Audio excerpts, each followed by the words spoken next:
brief story, and I want you to put yourself in this situation as well. My shifting of career path kind of story that happened to me a few years ago, kind of tapping into that longing and discontent.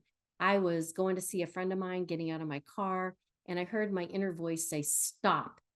And it was firm, and it brought me to tears. And the reason was I'd been hearing whispers that there was something more, that I wanted to go deeper with people. There was something more pulling me, but I didn't know what that was. And the thing that held me back a bit was I loved what I was doing. I was a sales mentor. I could create my own schedule and everything, but there was just a piece missing and I couldn't put my hand on it.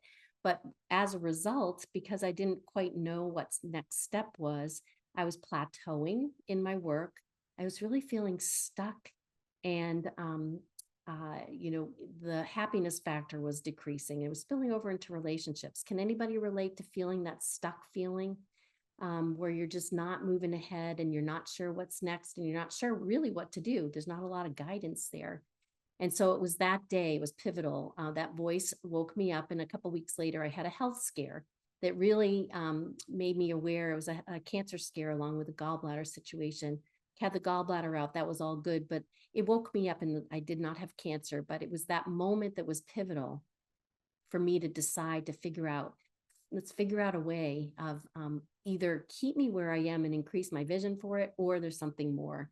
Fast forward, I attended something where I was invited to a vision workshop with my now mentor, and it helped me to get clarity on what might be next.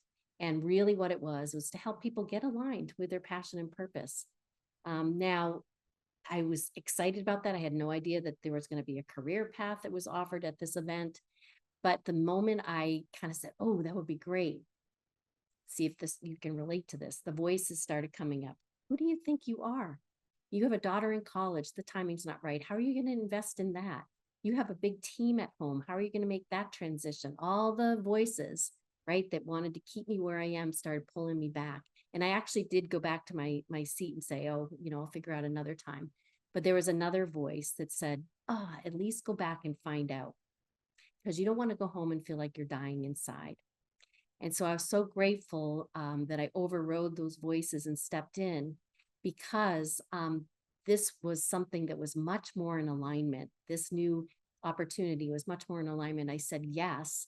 And I learned some amazing tools of how do you go from here to where you want to go and collapse time and make transition.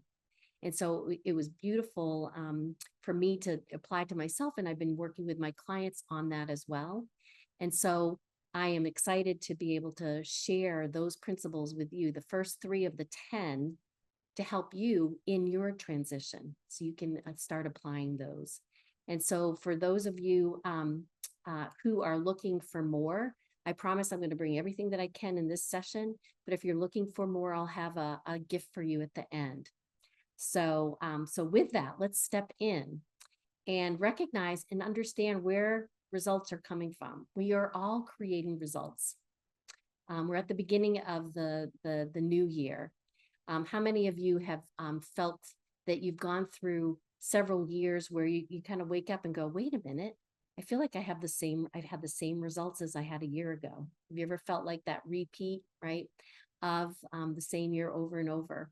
So most of us are creating results on the default mode, just kind of reacting to conditions and moving through without really realizing that we have more power than we know in creating results we would like. Now, there's a whole nother group of people, 3%, I think, truly, who understand that they have more power to design their results, to create the job that they would love, or step into a higher level relationships, that they have that ability. And so one of my taglines that I really lean into is you have the ability to design your life as opposed to living on default. Would you love that? The ability to design your life as opposed to living on default. And so as we kind of frame and take a look at kind of the job search perspective, we're going to be moving from kind of what I call that default mode, or being in mindset, to shifting into a mindset by design.